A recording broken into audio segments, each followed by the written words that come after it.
también del Estado de Israel a 19 años tan solo del levantamiento del Estado de Israel. Estamos hablando obviamente de el día en el cual Jerusalén fue liberada y llamamos Yom Shichrur Jerusalén, Yom Ihud, el día en que Jerusalén fue unificada también con el resto del Estado de Israel para pasar a ser su capital indivisible. Esperemos que así lo sea para siempre en estos 56 primeros años de vida junto al pueblo judío y toda la labor que el Am Israel a lo largo de todos los tiempos ha desarrollado en esta ciudad, que no es una ciudad común, sino que es una ciudad de excepción, una ciudad excepcional. Justamente coincide todo nuestro tiempo de estudio con el inicio de Perashat Bemidbar. Y precisamente Bemidbar es el tiempo natural donde Am Israel se encamina, de una u otra forma, hacia su destino. Y el destino es aquí, en Eretz Israel, en Medinat Israel hoy en día. Y hoy le vamos a dedicar este segur a la ciudad de Jerusalén, estudiando obviamente un aspecto diferente a los que venimos estudiando, por supuesto, del Rambam, pero por sobre todas las cosas estudiando un aspecto que tal vez no lo sabíamos desde un principio o tal vez poder desarrollarlo a partir de esto. Veremos entonces que nuestro shiur está dedicado a Leilul Nishmat, las benditas vidas de quienes pasaron ya a otro lugar físicamente, don David Tache Ben Bahía, Yehiel Ben Zalman, Tobías Ben Shlomo, Hershel Ben Sofía, Shabetai Ben Mazal Tov, mi hermana, en paz descanse, Regina Marta Maraví de Darmón, Disconal Ibrahá, la señora Guillermina Batjabá, Nishmatante Rabbi Torah. Bueno, comenzamos entonces nuestro estudio, gracias a quienes acercan de Midrash también, por supuesto. Comenzamos nuestro estudio sobre Yom Jerusalén, sobre esta fiesta que hoy ocupa esta antesala de Shabbat Kodesh. Los dos tipos de santidad de Jerusalén y sus implicaciones. Esta es una clase que en un momento tuvimos la suerte de escuchar hace muchos años del Rav, hoy fallecido lamentablemente, Aaron Lichtenstein, de Tzadik, uno de los directos alumnos del Rav Soloveitchik y rabino de la Yeshiva de Gush Etzion, la persona con la cual tuvimos la posibilidad de aprender durante muchísimos encuentros, Divrei Torah, que nos acercan no solamente la pauta, la vena exegética, sino también y por sobre todo la vena histórica, y poder comprender y poder saber cuánto eventualmente todo esto forma parte de una necesidad primaria que Eudí, no solamente de conocer su sagrada Torah en profundidad, sus sagradas fuentes, las orales, Mishnah y Talmud en profundidad, la Halajá en extrema profundidad. También es importante conocer la historia del pueblo judío. Si algún día no vamos a conocer la historia del pueblo judío, probablemente vamos a olvidar nuestra propia historia. De hecho, la Gadá de Pesach, sin ir más lejos, cuando empieza a contar la realidad del pueblo hebreo, dijo, Mijilá, Obdea, Bodatara, Ayov. Desde un comienzo nuestros patriarcas eran idólatras y eso no debe avergonzarnos, al contrario, nos debe traer a la memoria que hay una historia, la cual recorrimos, la cual transcurrimos con Abraham, Isaac y Jacob, que por hecho, por suerte, por cierto también, cualquiera de las personas pueden decir, con razón, pero esto es parte del proceso de la emuná del pueblo judío. Bueno, los hechos de la historia también forman parte de la emuná del pueblo judío, y Jerusalén está entre ellas también. Bueno, vamos a ver esto que el Rabbi Lichtenstein de Tzadik Ibrahá enseñaba hace unos años sobre un tema muy trascendente para nosotros que representan los dos tipos de santidad de Jerusalén y sus implicaciones. Compartimos el texto también por internet para todos los que quieran continuar leyéndolo. Esperemos que la lectura sea simple. Voy a tratar de ponerla más amplia para que puedan leerla mejor eventualmente. Un minutito. Voy a ponerla un poquitito más grande para que todo el mundo la pueda leer y de esta manera no tengan dificultades en la lectura del texto. Sí, sí, estamos. Muy bien. Bueno, aquí estamos. Entonces, la Gemara en varios lugares aborda la cuestión de lo que es la Kedushá Rishonah. Kedushá Rishonah significa la primera santificación. La primera santificación, ¿a qué se refiere? Se refiere a los días de Yehoshua bin Nun, que estamos estudiando aquí en el curso de señoras, los días jueves. La primera Kedushá es cuando el pueblo judío entra por primera vez en la tierra de Israel, como pueblo, no como individuo. Y entonces va a ser la primera conquista. Entonces, la pregunta que hace la Gemara en varios lugares es si la primera santificación, la Kedushá Rishonah, fue solo temporal para ese momento o supuestamente fue para siempre. Y esta pregunta surge, ponemos aquí, tanto con respecto a la santidad de la tierra de Israel, como con respecto también a la santidad de Jerusalén y de todo el Har Abai, de todo el templo, porque eso también juega un rol preponderante. ¿Es hoy el lugar del Bet HaMikdash, donde estaba el Bet HaMikdash, sagrado o no sagrado? Para muchas autoridades, el lugar este tiene santidad y por lo tanto no se puede subir, no se puede subir. Para otros, bueno, teniendo en cuenta que muchos lugares todavía no sabemos dónde están perfectamente, no habría que transitar por toda la explanada, pero se podría subir. La mayoría de los poskim determinan que no se debe subir a la Arabá. Bien, pero por eso la pregunta que nace allí con respecto a Israel también surge con respecto a Jerusalén y al templo. La tierra, entonces, aclaramos en negrita, en el tercer párrafo, la tierra fue santificada por primera vez, como dijimos, en los días de Yehoshua, mientras que Jerusalén y el templo fueron santificados no en los tiempos de Yehoshua, sino cuando Jerusalén fue conquistada por David Amelech y cuando el templo fue construido, el primer templo, en los días de su hijo Salomón. Por lo tanto, la tierra de Israel es Kedushá Rishonah en Yehoshua. Jerusalén y el templo, su Kedushá en los tiempos de David y Salomón, que tenemos una distancia bastante significativa. Desde ya, estamos en el 1200, eventualmente antes de la Era Común, y llegamos al año 1960 aproximadamente, antes de la Era Común. Casi tenemos 300, 400 años en los cuales obviamente no se construyó, no tenía santidad Jerusalén. Ahora bien, con respecto a ambas santidades, la Gemara plantea la pregunta si debían ser válidas para siempre, o sea, si esta Kedushá dura para toda la eternidad, o si cayó esta santidad con la destrucción del templo y el exilio a Babilonia en los días de Nebuchadnezzar, de Nabucodonosor. O sea, la pregunta es una pregunta existente. Bueno, ¿la Kedushá sigue o la Kedushá se termina con el exilio? Cuando llega a Babilonia, se terminó la Kedushá. Entonces, la pregunta es, la esencia del problema es si estas santidades dependen de circunstancias externas específicas, por ejemplo, la presencia del pueblo judío en la tierra de Israel, o si no dependen de otra cosa. De modo que una vez que la santificación original es efecto, siga siendo válida para siempre. Entonces, si depende de la existencia del pueblo judío sobre su tierra, entonces tenemos que decir, el pueblo judío estuvo en el exilio, perdió la santidad.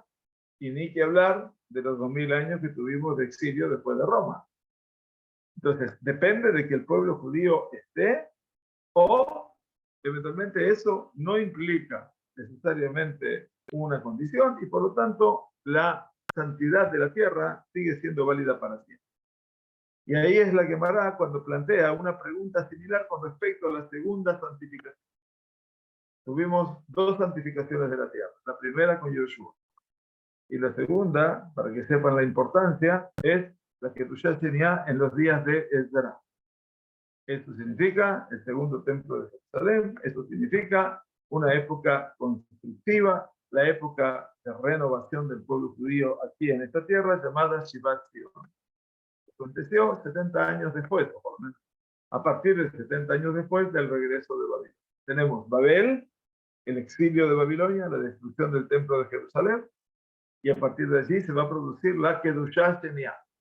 La segunda santificación de la tierra es no la conquista de la tierra, es la llegada de vuelta del pueblo judío a esta tierra y fundamentalmente la fundación del segundo Beta. Y esto es muy bien, o sea, por eso digo que es importante conocer los hechos históricos. Si uno no conoce que hubo imperios, va a pensar que todo esto es un relato tal vez infantil, en donde la historia no nos importa, lo que nos importa es solo Torah. No me cabe duda que lo que debe importar es la Torah, pero necesito saber los hechos que me acompañan. Si no puedo conocer los hechos, no voy a poder nunca comprender la Sagrada Torah.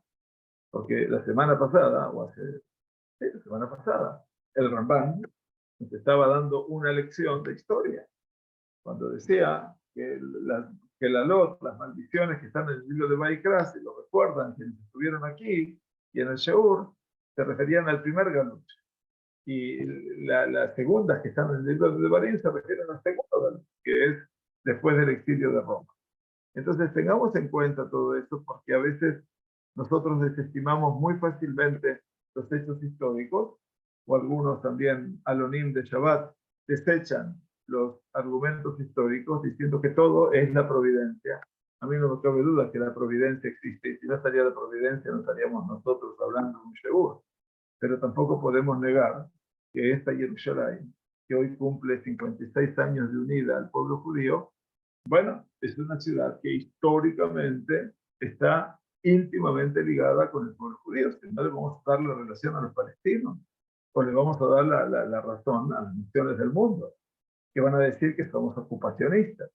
A todas esas personas que piensan en esa forma, les pido por favor que vuelvan al libro de Bereshit. La primera palabra, Bereshit bara Elohim, y que lean el Perush de Rashi, y que lean allí la explicación de Rashi.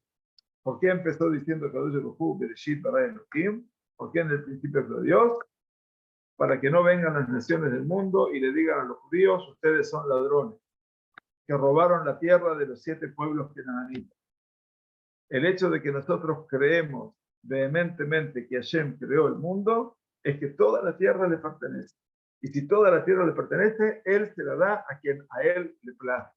Y si eso terminó siendo que esta tierra sea el patrimonio del pueblo judío, como se lo dijo a Abraham y se lo redijo a Isaac y se lo volvió a decir a Jacob, es porque nosotros tenemos un destino ligado a esta tierra, y ese destino, ese goral, como dice Rav Soloveitchik, nos une a esta tierra en todos los tiempos, independientemente del exilio.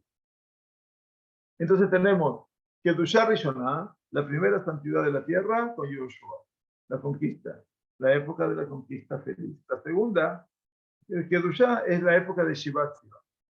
Veamos entonces cómo continúa nuestro texto, que nos dice el Rambam, Rabbi Moshe ben Maimón, aquí aparece el gran águila, distingue entre las dos santidades. Con respecto a la santidad de la tierra de Israel, el Rambam dictamina que la primera santificación ha expirado. El Rambam dice que Kedushá Rishonah ya no existe. Aquella primera santificación de la tierra bajo la conquista de Yoshua, la hemos perdido.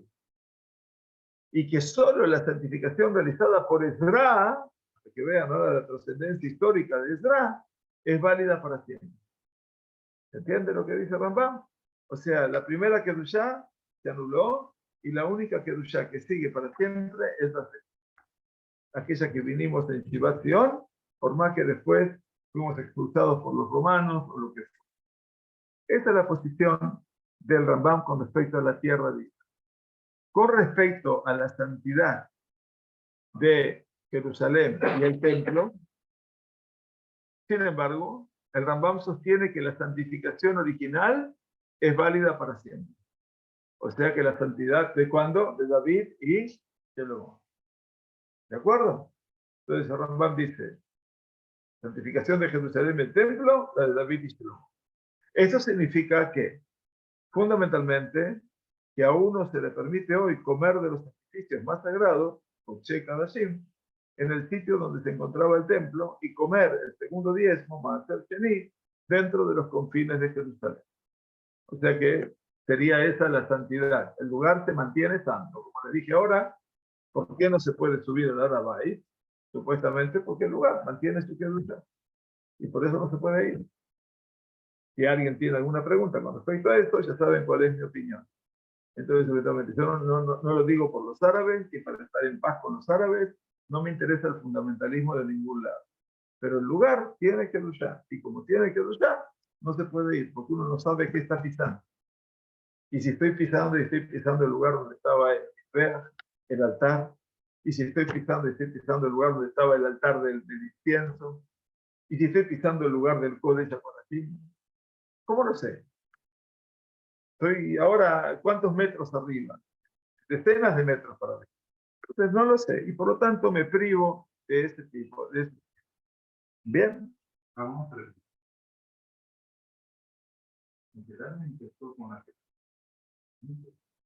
No, no. La santidad del templo de Jerusalén, del Rabbi, con David y Shalom. Eso es lo que dicen los Jajamim. O sea que en el lugar donde estaba Abraham e Isaac, fue la Áqueda, es el monte Moría. Es el Arabay, pero eso es a futuro. En ese momento. El Har Sinai, ¿no? Fue también, aunque fue en Betel eventualmente, sí, pero tampoco tenía santidad. La santidad la tenía si se aparecía el Todopoderoso, como le dijo Moshe en el monte Sinaí, quítate tu calzado porque la tierra donde estás parado es tierra de santidad. Hasta ayer era tierra de pastoreo. Hoy es tierra santa. ¿Por qué? Porque se reveló el Todopoderoso. Hay un cambio sustantivo en esta. Bien, por eso seguimos en la segunda página, en el reverso. Por otro lado, alguien que pisa el sitio del templo en un estado de impureza ritual es responsable del castigo de Karet, dice Rambam, de ser truncado por decisión celestial. ¿Por qué? Porque yo no sé qué lugar estoy pisando. Y entonces, si estoy impuro, entonces merezco un castigo, porque estoy impurificando el lugar. Que los árabes lo hagan es un problema de los árabes, no es un problema. El Rambam, decimos, en el Hot Beta Vejera, en las leyes que hablan sobre el Beta Mikdash, explica la diferencia entre las dos santidades de la siguiente manera. Dice Rambam, la santidad de Jerusalén y el templo dependen de la Shejinah, de la presencia de Dios.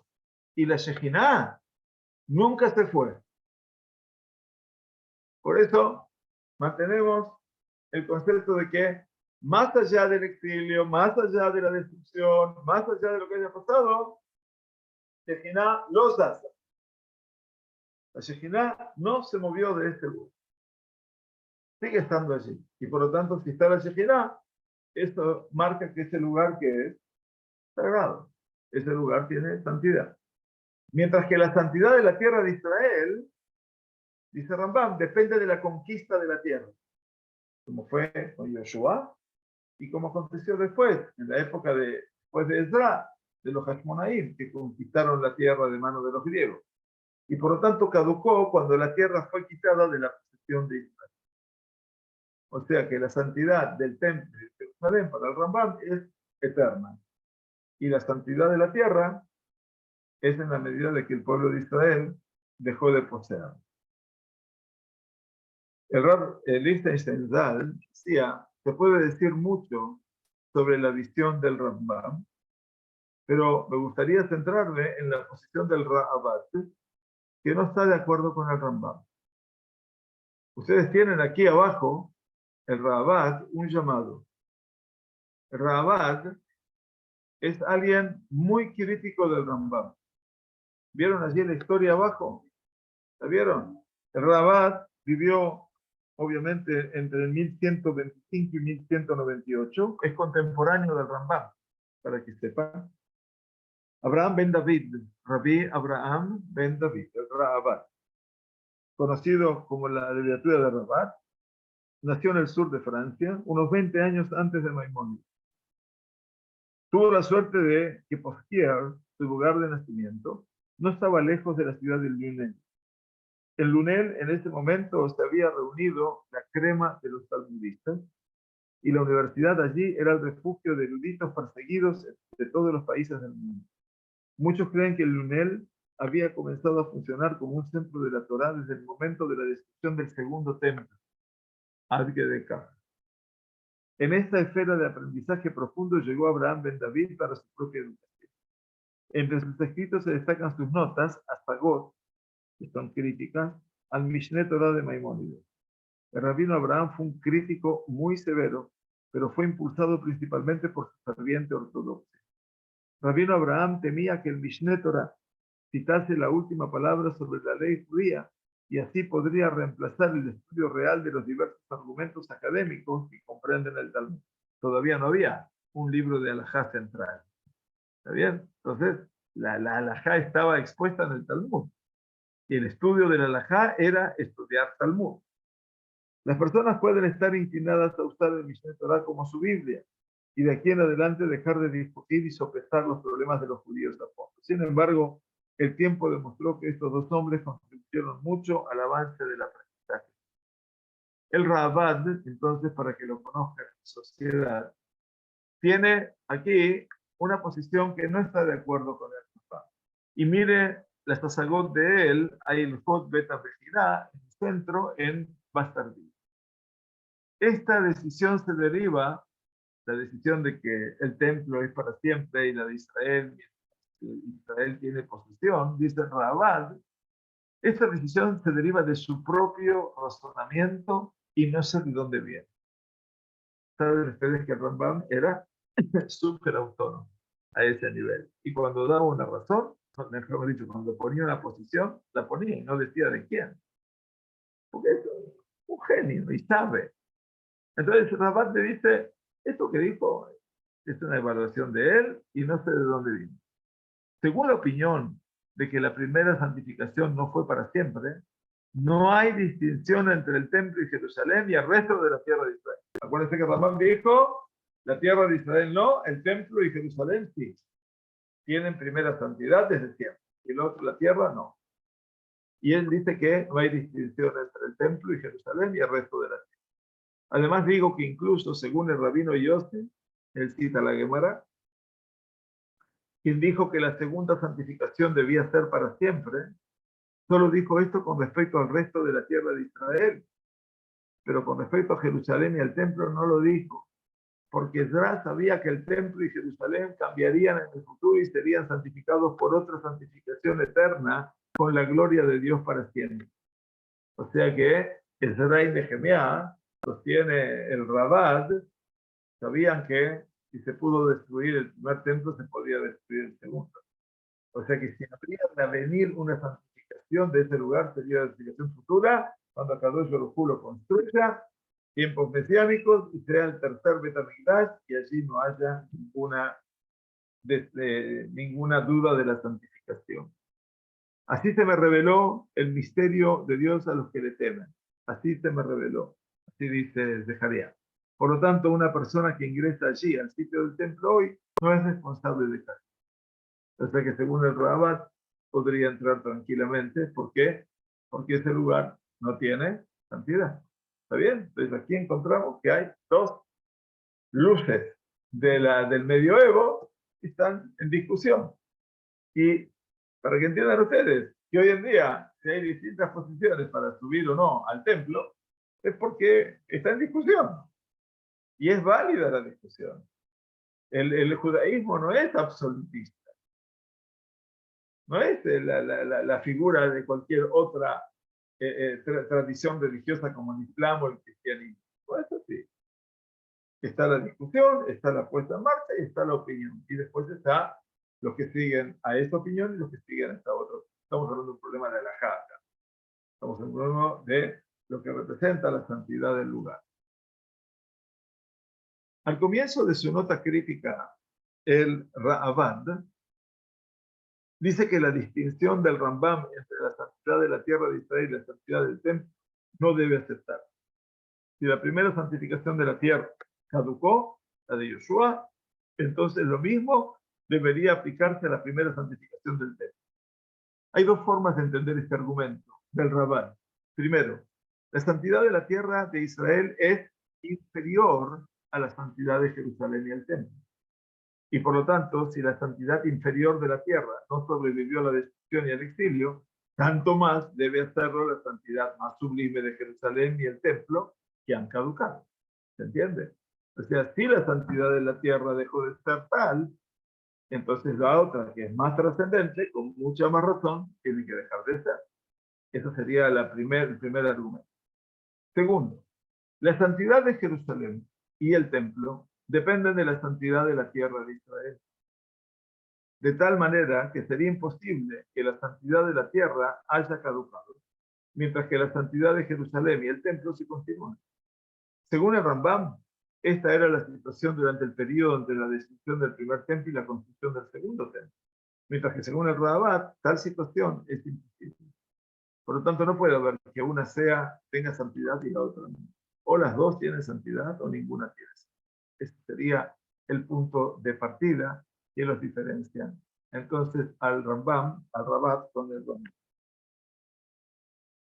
A veces tenemos que llegar aquí a una primera definición. Hay dos aspectos de la santidad de Jerusalén. Por un lado, esta santidad está conectada con la singularidad de Jerusalén en relación con las otras ciudades de Israel. Solo en Jerusalén se puede construir el templo. Y solo allí se pueden comer los sacrificios de santidad menor. Se llaman Kodashim Kalim, los Kodashim leves. Y segundo 10, el segundo Maaser. Por otro lado, es posible que Jerusalén haya sido santificada solo porque es parte de la tierra de Israel. Jerusalén está separada del resto de la tierra, pero saca su santidad de ella. O sea, no que la santidad de Jerusalén es especial, sino que la santidad de dónde está, de Jerusalén, de la tierra. Porque si no estuviera aquí, no sería sagrada. Es considerado como el patio de Dios, pero no está separada de su entorno. Por eso, como resumen, la santidad única de Jerusalén es como una segunda historia que descansa sobre la santidad básica de la tierra de Israel, en medio de la cual está situada. Entonces, santidad de Israel, a la cual se pone un segundo piso o un segundo estrato, que es la santidad de Jerusalén. Y entonces, de esa manera, nosotros entendemos que, obviamente, no, el Rabat sostiene que tienen que ir juntas las santidades. El argumento de Rabat puede entenderse de la siguiente manera. Si la santidad de la tierra hubiera caído con el exilio, si la santidad de la tierra hubiera caído con el exilio, la santidad de Jerusalén no podría haber permanecido intacta. Cuando la tierra de Israel se convierte en una tierra como todas las demás tierras, Jerusalén también pierde su posición única. Y es lógico lo que dice Rabat. ¿Está bien? Porque si la tierra dejó de ser la tierra, Jerusalén también dejó de ser. Sí, en la época de Roma pasó a ser Aelia Capitolina. Va a pasar a ser la capital del Imperio Romano, con un nombre idólatra.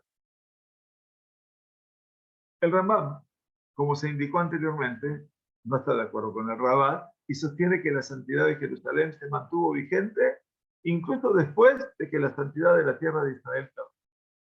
Es posible que sostenga que no hay conexión entre las dos santidades y que la santidad de Jerusalén no depende en absoluto del estado de la tierra. ¿Ok? Si la tierra de Israel está en manos de Israel o no está en manos de Israel. Si está en el exilio o no está en el exilio. ¿Sí? Bien. Rav Chaim Soloveitchik y su hijo Rav Moshe, que es el padre del Rav Yosef Dovalevi Soloveitchik, estamos hablando del abuelo y del padre. Sin embargo, entendieron el Rambam de manera diferente. Según ellos, hay dos aspectos de la santidad de la tierra de Israel. Presten atención a la salvedad que hacen ellos. Un aspecto es la santidad del suelo, o sea, santidad de la tierra, ¿sí? que es de vital importancia con respecto a la obligación de las mitzvot que dependen de la tierra de Israel. La mitzvah de PA, dejar la esquina del campo, el leket, lo que recojo, lo que olvido de recoger, los bikurim, el korban aomer, los 2 panes de trigo. Todo eso son mitzvot que dependen de qué? Del suelo. Si no tengo la tierra, no las puedo cumplir. Yo no puedo cumplir estas mitzvot fuera de Israel, está claro. Por lo tanto, dice, eso sería un aspecto primero. El segundo aspecto es la santidad del lugar, cuando siendo la tierra de Israel el lugar donde descansa la Shekinah. Entonces, una cosa es la santidad del suelo y la otra es la santidad del lugar. En este caso es la tierra de Israel, que es donde reposa la Shekinah, la presencia divina. El primer aspecto, explica Rav Soloveitchik, transcurrió junto con el exilio, pero su existencia continua, no es necesaria para que la santidad de Jerusalén y el templo permanezcan vigentes. El primer aspecto es el aspecto del suelo. O sea, el suelo tiene que ver con el antes del exilio y después del exilio. Pero la existencia continua no es necesaria para que la santidad de Jerusalén y el templo permanezcan vigentes. Una cosa es el suelo y el cumplimiento de las mitzvot para con respecto a la tierra. Y otra cosa es Jerusalén y el templo. Por eso lo separan, en cierto sentido, comprendiendo al Rambam. Ahora bien, el segundo aspecto, sin embargo, continuó todo el tiempo. La santidad de la tierra de Israel. ¿Por qué? Porque para la Shekinah, porque nunca se fue. Dijimos antes que la Shekinah nunca se fue. La santidad de Jerusalén y el templo se basan en este segundo aspecto de la tierra de Israel. Y como este aspecto nunca caducó, la santidad de Jerusalén siempre permaneció intacta. Y esa es la posición de Rambam. ¿Se entiende? ¿O estamos perdidos de vuelta? ¿No? Esa es la doble ecuación. Según esto, el Rambam está de acuerdo en que la santidad de Jerusalén está conectada con la santidad de la tierra. Y depende de que toda la tierra se defina como el lugar que descansa la Shekinah. El final de la nota crítica del Raavad suena diferente. El Raavad argumenta que hay espacio para distinguir entre las dos santidades de la manera opuesta. La santidad de la tierra de Israel existe hoy, mientras que la santidad de Jerusalén y el templo ha caducado. De modo que aquel que ingresa al sitio del templo no es responsable del castigo de Caret. Estamos hablando de la misma época, ¿sí? El Rabat y el Rambam están igual, en la misma etapa. Son dos personas que discuten sobre una misma realidad. Ninguno está en Israel. Pero están discutiendo sobre una eventualidad. ¿Qué pasa con el peregrino que llega a Israel? ¿Puede ir al templo o no puede ir al templo? ¿Llega o no llega? Entonces hoy en día cualquiera de ustedes que llega y dice, hay una excursión para subir al templo. Hoy los árabes nos dejan entrar, digamos. ¿Voy o no voy? Bueno, según el Rambam, eventualmente, y según muchas autoridades rabínicas de hoy, de la modernidad y de la posmodernidad, dicen que no, ese lugar sigue siendo Kedushá, porque la Shekinah nunca se fue. No lo siguen al Rabat en este caso, lo siguen al Rambam y sostienen que en ese lugar hay Kedushá y por lo tanto no se puede ir. Esa es la verdad.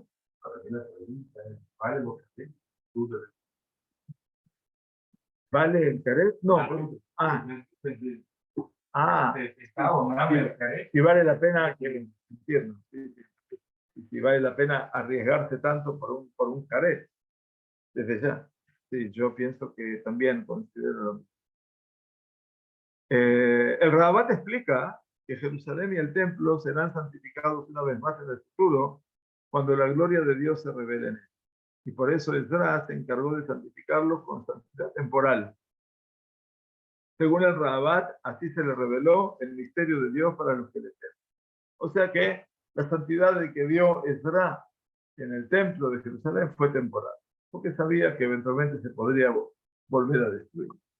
Muy bien. Entonces, llegamos aquí a un punto. La Jerusalén terrenal depende entonces de la Jerusalén celestial, y la santidad no puede descansar allí hasta que la gloria de Dios se revele en el mundo. Durante el periodo en que estuvo el templo, se crearon hechos en el terreno y la Shekinah descansó en el templo. Después de que el templo fue destruido, la santidad ya no podía permanecer en Jerusalén o en el templo, y no volverá allí hasta la llegada de la redención final. Esta es la posición del Rabat, ¿sí? De Rabbi Abraham ben David. Las palabras del Rabat reflejan, por lo tanto, una cierta dualidad con respecto a Jerusalén. Por un lado, lo ve como una parte integral de la tierra de Israel, y sostiene, que destaca su santidad de toda la tierra. Por otro lado, enfatiza la diferencia entre ellos. Incluso cuando la tierra de Israel está santificada, la santidad de Jerusalén sigue siendo un sueño y una visión. Entonces, estamos en una situación un poquitito dilemática, ¿no? Por un lado, tiene santidad, pero por otro lado, Jerusalén y el templo es una quimera, es un sueño y no una realidad. Hoy, esa dualidad presiona sobre nuestra conciencia más que nunca. En ese periodo, esto dice Rab de Alabazarón, cuando partes de la tierra de Israel están siendo cedidas a otros, muchas personas enfatizan repetidamente que Jerusalén no es parte de la discusión y que no habrá concesiones al respecto. Sin embargo, algunos círculos están preparados para llevar a Jerusalén al debate. Estamos hablando de la modernidad, ¿no?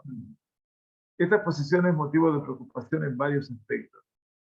En primer lugar, existe el temor de que el estatus de Jerusalén se siga erosionando y que se lleven a cabo negociaciones al respecto. Más allá de esto, sin embargo, estamos lidiando aquí con un síntoma de un problema más serio: la creciente dominación del pragmatismo y vivir por el hoy, y la preferencia dada a consideraciones de conveniencia sobre valores importantes.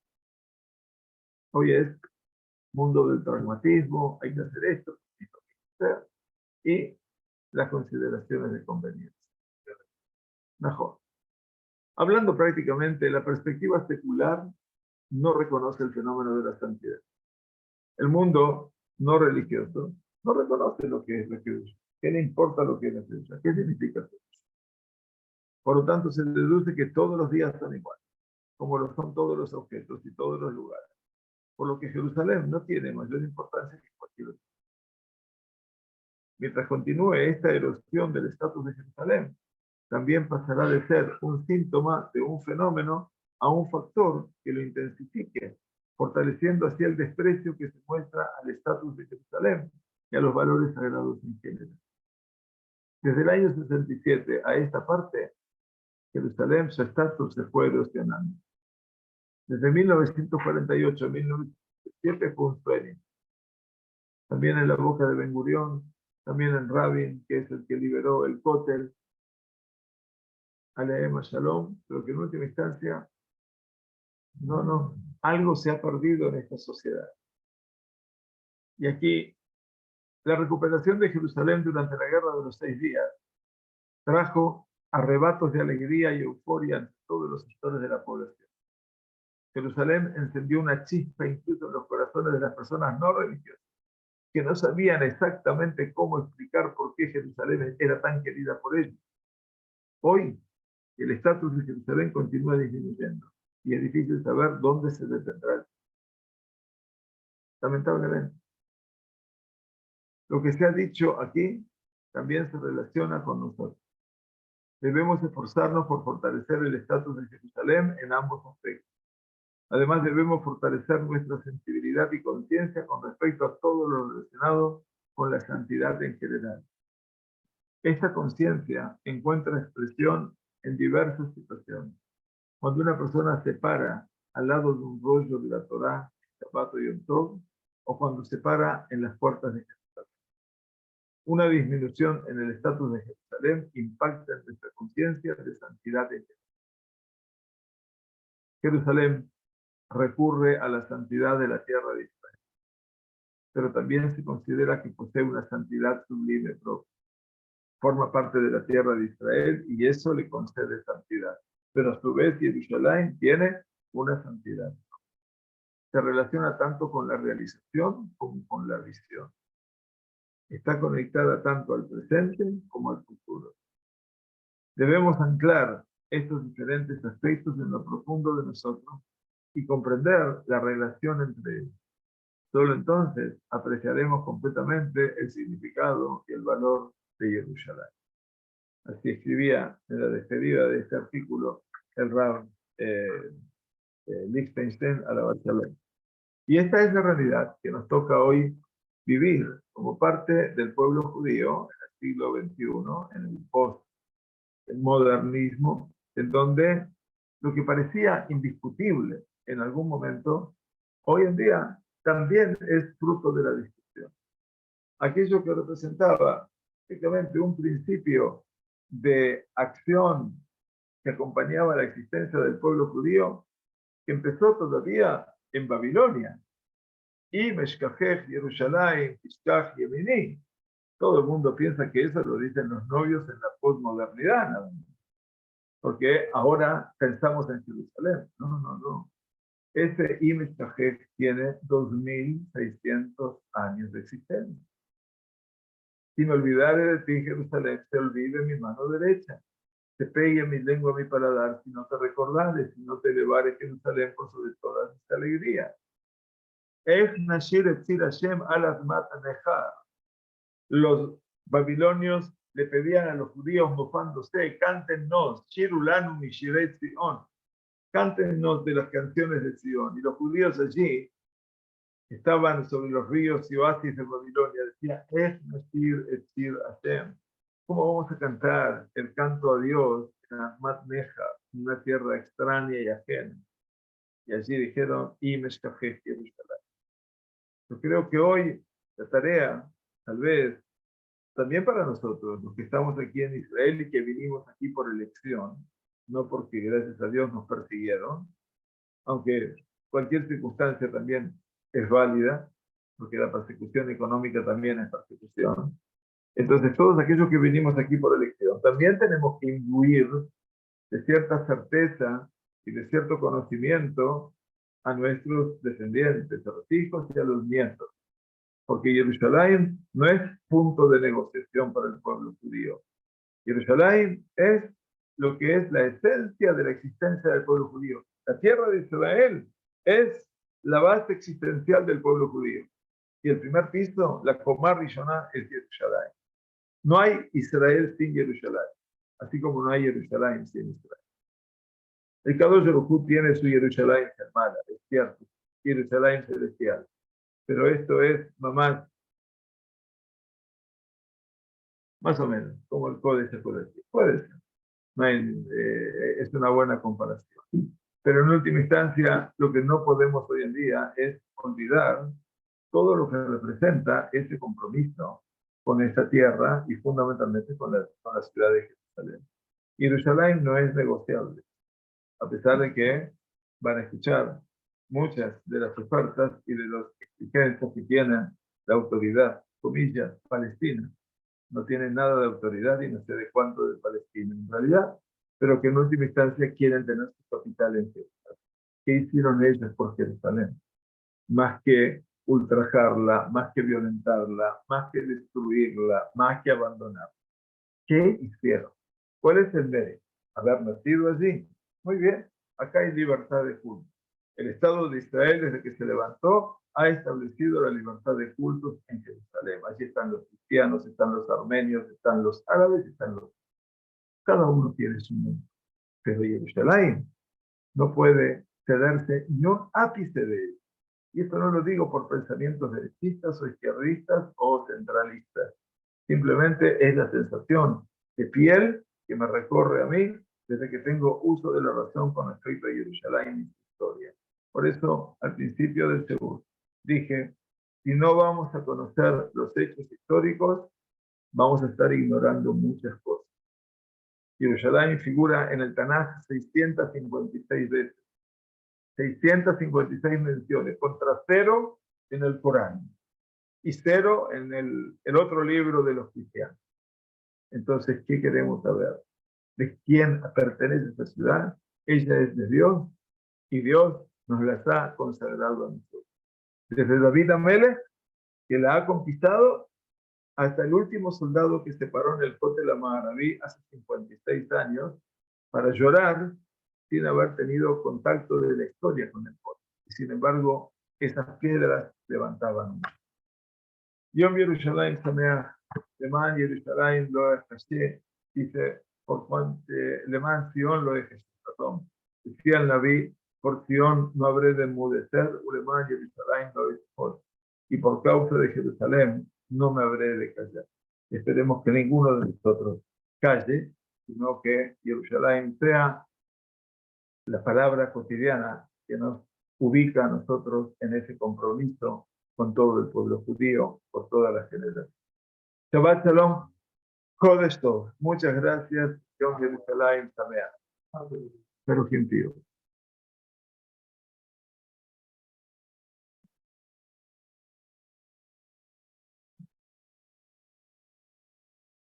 Muy bien. Bueno, vamos a hacer el final. Shabbat Shalom para todos y muchas